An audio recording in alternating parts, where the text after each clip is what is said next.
ఓం నమ శివాయ పరబ్రహ్మ పరమాత్మ నమ జగత్తుత్పత్తి స్థితి ఫలయ బ్రహ్మ హరిహరాయ గుణాత్మ సర్వగౌతిగామి దశ దత్తాత్రేయ నమసంతిని సిద్ధి కురు కురు కురు స్వహ.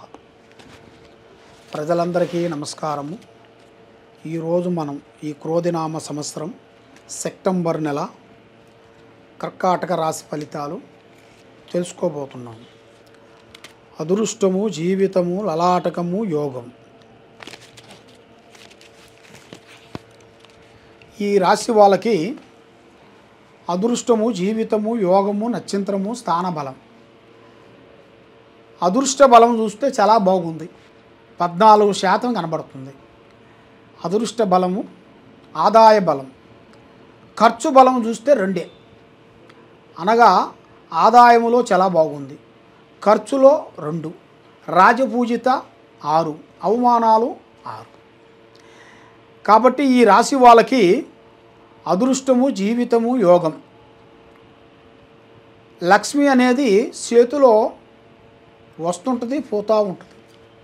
కానీ లక్ష్మిని ఏదో ఒక విధంగా నిలబెట్టేసి ఆ లక్ష్మీదేవతని ఎలా పూజించి ఆ లక్ష్మీదేవతని ఖర్చు పెట్టకుండా, ఆ ఖర్చులు అనేది ఇప్పుడు మన దగ్గర ఉన్న రూపాయిని మనం ఖర్చు పెట్టుకున్నాం అనుకో, మళ్ళా కొన్ని రోజుల తర్వాత కొన్ని ఇబ్బందులు అయ్యే మార్గాలు కొన్ని కనబడుతున్నాయి.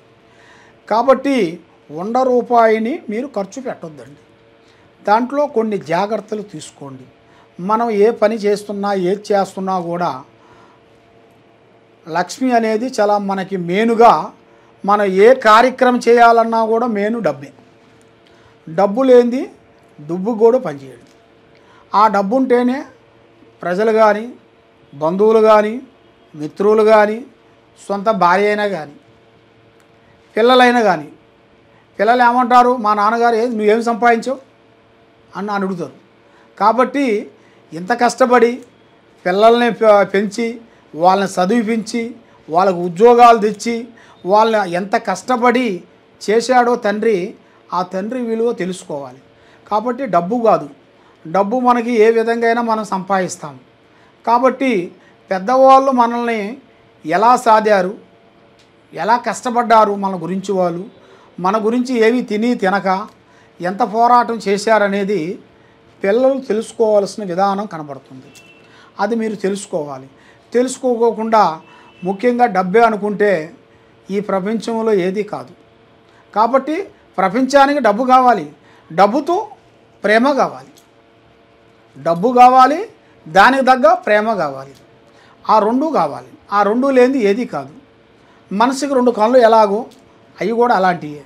మనసుకి ప్లస్ మైనస్ అంటారు, అలాగ ప్లస్ మైనస్ ఎలాగో ఆ పనులు కూడా అలాగే ఉంటాయి. కాబట్టి పెద్దవాళ్ళని, వృద్ధులని ప్రేమించండి, పెద్దవాళ్ళని గౌరవించండి, పెద్దవాళ్ళని ఆశీర్వాదం తీసుకోండి. కాబట్టి ఈ రాశి వాళ్ళకి మెయిన్గా వ్యాపారములో, ఉద్యోగాలలో, చేయాల్సిన కార్యక్రమాలలో ఈ నెల 9వ తారీఖు నుంచి, సెప్టెంబర్ 9వ తారీఖు నుంచి కొన్ని పనులు మొదలు కాబోతున్నాయి, అంటే ఎంటర్ అవుతున్నాయి. ఆ ఎంటర్ అయ్యే టయాలలో కొన్ని జాగ్రత్తలు మనం తీసుకోవాలి. మనం వస్తుందలే, ఏం కాదులేగా, గురువుగారు చెప్పారు, సెప్టెంబర్ నెల 9వ తారీఖు చెప్పేశారు, మరి చెప్పారు కాబట్టి మనకు డబ్బులు వచ్చేస్తాయని సైలాంచి కూర్చుంటే కాదు. యత్నము పైత్రమురా అన్నాడు, కష్టే ఫలే అన్నాడు. కాబట్టి మన కష్టం చేయాలి. కష్టపడకోకుండా అన్ని సుఖాలు మనకు రావాలంటే రావు. కాబట్టి మనం చేయాల్సిన పనులు, మనం చేసే పనులలో మనం పాలు కావాలి. కాబట్టి ఆ భగవంతుడు దయ వల్ల ఆ లక్ష్మీ కటాక్షం అనేది మనకు ఎదురవుతుంది. ఆ ఎదురైనప్పుడు మన జాగ్రత్తలు తీసుకొని దాన్ని మనం నిలుపుకునే మార్గం చేయాలి. ఈ 100 రూపాయలు నువ్వు ఖర్చు పెట్టుకుంటే రేపు ఫ్యూచర్లో ముందుకు రాలేవు. ఉన్నదాన్ని జాగ్రత్తలు తీసుకోవాలి. ఏ కార్యక్రమం చేయాలనుకున్నా, ఏ పనులు చేయాలనుకున్నా కొన్ని జాగ్రత్తలు మీరు కొన్ని పాటించాలి. అది పాటించిన వెడల మీకు మంచి జరుగుతుంది. ముఖ్యంగా మీరు చేయాల్సిన కొన్ని పనులలో కొన్ని ముందే చెప్పి చేయొద్దండి. మెయిన్గా నల్లటి వస్త్రములు ధరించవద్దు. బ్లాక్ కలర్ డ్రెస్సులు కానీ, బ్లాక్ కలర్ వాహనములు కానీ, బండ్లు కానీ, బైకులు కానీ మీరు వాడకూడదు. ఎందువల్ల అంటే ఆల్రెడీ ఇంతకుముందు మీ దగ్గర ఉన్నాయనుకోండి, దానికి మీరు ఏం చేయాల్సిన పనేం లేదు, దాన్ని అమ్మాల్సిన పనేం లేదు. దాన్ని మీరు కంటిన్యూ చేసుకుంటూ మీరు చేయాల్సింది ఆ కారులో కానీ బైకులో కానీ మీకు ఇష్టమైన దేవుడు, మీ కులదేవుడు కానీ, మీరు ఇష్టపడే దేవుడు ఏ దేవుడైనా కానీ ఆ దేవుడు ఫోటోని వరకు పెట్టుకోవాలి. కారులో కానీ బైకులో కానీ స్కూటీలో కానీ దేంట్లైనా కానీ మీరు ఏ వాహనం నడుపుతారో ఆ వాహనంలో పెట్టుకోవాలి. కొంతమంది లారీలు నడుపుతుంటారు, కొంతమంది బస్సులు నడుపుతుంటారు. మరి బస్సులు నడిపే వాళ్ళు కొంతమంది స్వామి మన బస్సు మంద కాదు కదా అని కొంతమంది డౌట్ ఉంటుంది, సందేహాలు ఉంటాయి. కాబట్టి మనం అక్కడికి వెళ్ళేటప్పుడు ఫోటో తీసుకొని జోబులో పెట్టుకోవాలి. జోబులో పెట్టుకొని మీరు ప్రయాణం చేయాలి.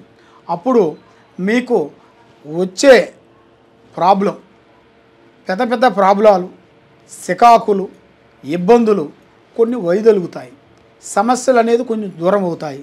అప్పుడు మీరు ఏ కార్యక్రమం కానీ ఏ పని కానీ మీరు చేసుకుంటే ఆ టయాలలో మీకు అన్ని విధానాలుగా మీకు కలిసి వస్తుంది, మనశ్శాంతిగా ఉంటుంది, చేయాల్సిన కార్యక్రమాలు అభివృద్ధిగా ఉంటాయి.